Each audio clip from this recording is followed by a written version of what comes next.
Smash 4 is certainly a game, but regardless of how you feel about the game, one really interesting idea the game introduced was custom moves. The idea of being able to choose the special moves your character has is honestly a really cool idea. It's a shame that customs were only kept for the Miis in Ultimate. The problem with customs, however, was with the execution, which ultimately led to them being banned in competitive play. I don't want to go into too much detail about the issues with custom moves in this video, or this video will be too long, but I will say this. Some custom moves are so much better than their original counterpart that there was no reason to pick the original version.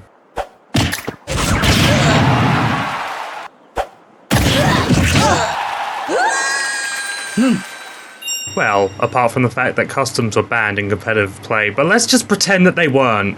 And then you have the polar opposite. Custom moves which are so bad that they should never be picked over their original counterpart. And I'm going to be looking at a custom move which falls into the latter category.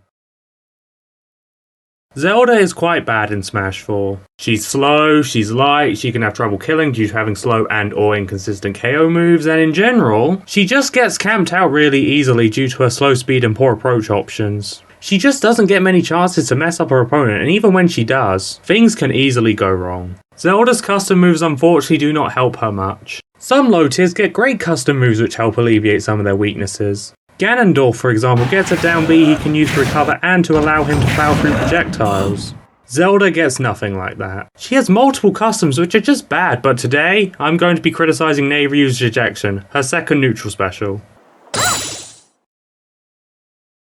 Before I talk about Nayru's Rejection, I'm going to briefly explain Nayru's Love. This is important because if you pick Nayru's Rejection, you are sacrificing Nayru's Love. Also, to make things simpler, I'm going to be referring to Nayru's Love as NL and Nayru's Rejection as NR. In addition, Green Zelda will always be using Nayru's Rejection while normal Zelda will be using Nayru's Love. Nayru's Love is a multiple hitting attack which can deal up to 11%. It has reasonably disjointed horizontal range and Zelda has a good amount of intangibility during its startup, which can make the move hard to intercept. It can also reflect projectiles with its reflector being active for a pretty long time. Nayru's Love is overall quite a nice move for Zelda, being difficult to challenge during its startup as well as being a nice tool to deal with projectiles. As for Nayru's Rejection, it starts off with some multi-hits similar to NL. There are only 2 multi-hits instead of 3 however, and the multi-hits consistently deal 1% rather than dealing 2% at close range and 1% at far range. NR then ends off with a final hit that reverses the opponent, similar to Mario's cape, and then it produces a wind box.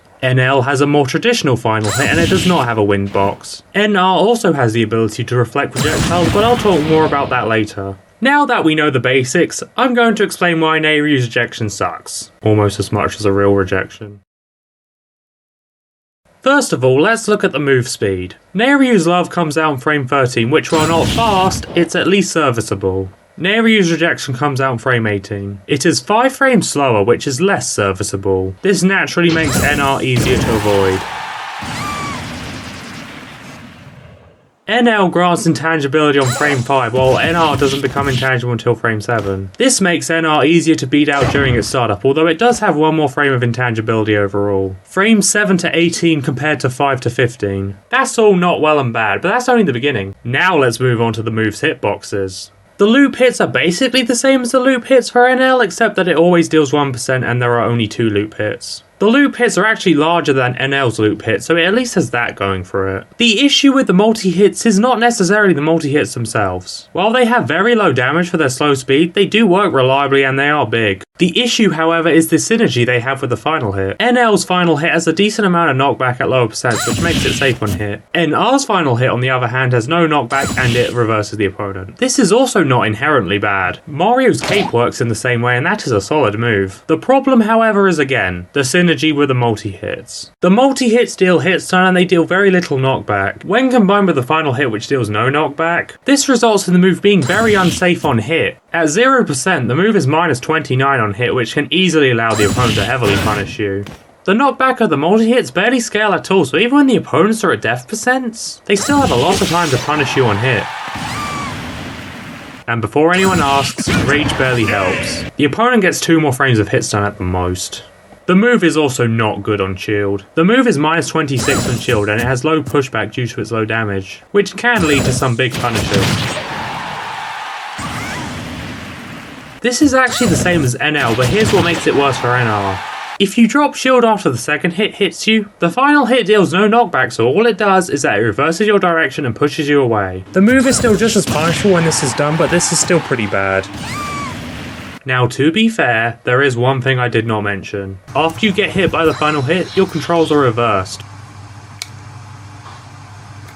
This can make the move awkward to punish, as you basically have to hit back in order to move towards Zelda. Or in other words, turn right to go left! Yes! Thank you! If the opponent is aware of this and they unleash their inner Lightning McQueen, you will still get punished for using this move.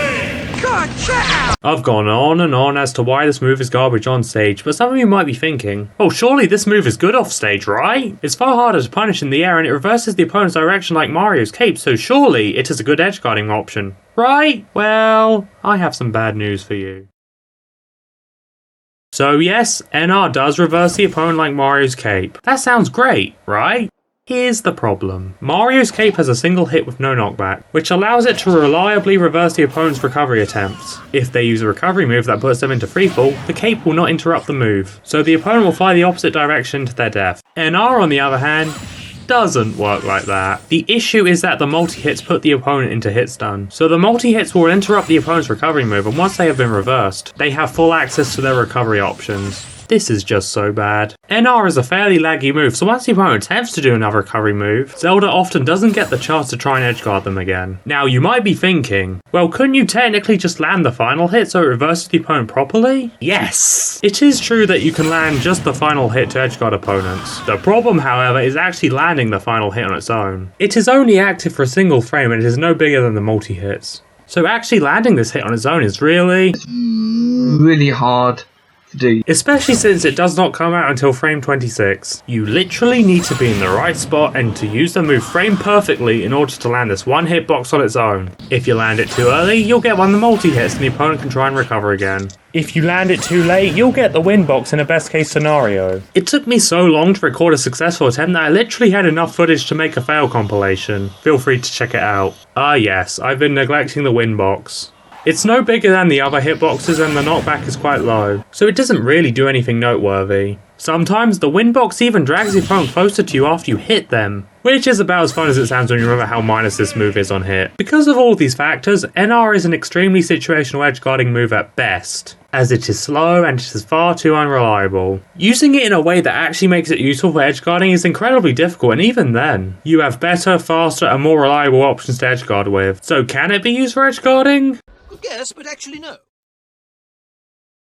One thing I haven't really talked about is that NR can reflect projectiles, just like NL. This sounds pretty nice, as it is an inherently good trait for a move to have. The issue with NR, however, is that the reflector is garbage. NL's reflector comes out in frame 5 and lasts until frame 43. This is pretty good. This allows you to reflect many projectiles on reaction and it gives you a lot of leniency to reflect. NR, on the other hand, does not reflect projectiles until frame 18. That's a 13 frame difference. This means that there are many instances where NL will easily reflect projectiles while NR won't.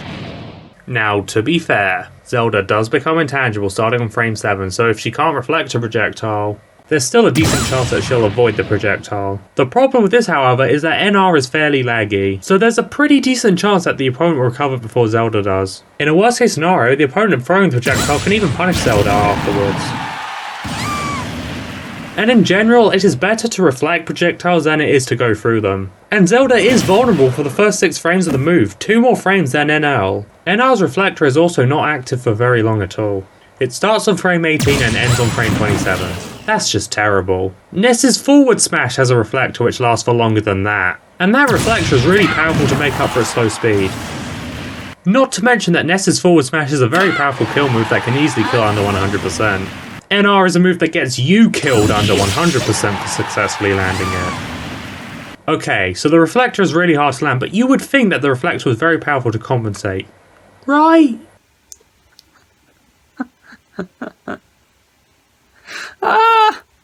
Well, the projectile deals 1.25 times as much damage to opponents. The same as NL, a reflector which comes out way sooner and lasts for way longer. That's not all though. NL reflects projectiles at 1.4 times the speed and it reduces their duration to 75%. NR on the other hand reflects projectiles 1.2 times the speed and it reduces their duration to 50%. So NR's reflection is not only way slower and lasts for a way shorter amount of time, but it also reflects projectiles at a slower speed which also disappear faster, which can be the difference between landing a reflector projectile and not landing a reflector projectile.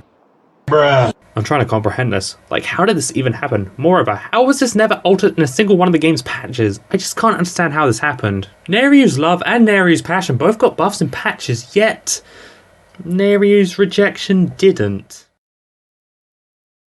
Okay, let's just pretend that NR is Zelda's normal neutral special. What uses does this move have? First of all, it can reflect projectiles. The reflector sucks, but having a reflector is better than not having a reflector. Second of all, it can be used for edge guarding. Technically, but it is so precise that it's just not worth it for this purpose. Last of all, Zelda has this technique called love jumping. Although I guess we can call it rejection jumping in this case. Basically, if Zelda gets knocked back, jumps and holds forward and then uses her neutral beat, it propels her forward. This technique was introduced in Brawl, and while you can't go upwards in Smash 4, you can still get some extra horizontal momentum, which can be used to help with recovering or approaching after getting knocked back. Zelda can do this with NL and she can still do it with NR. So I can't criticize NR for still being able to love jump, even though it can be done with NL. Overall, Nayru's Rejection is a terrible move, and there is no reason why you should pick it over Nayru's Love. The move comes out slower, it is terribly unsafe on hit unlike its original counterpart, it is very unreliable offstage, and it is a much worse reflector. The very few advantages the move has over NL are so minor that they're not even worth mentioning. And there is literally no reason to pick NR over NL if you even have the choice to. With that being said, is Nayru's Rejection the worst custom move in Smash 4? Not quite. If you were forced to use this move, it would at least have some situational uses. It's not very good in those situations at all, but it can at least be used in those situations. Some custom moves are just borderline useless, and while NR isn't far off from that, it isn't quite there. Thanks for watching, guys.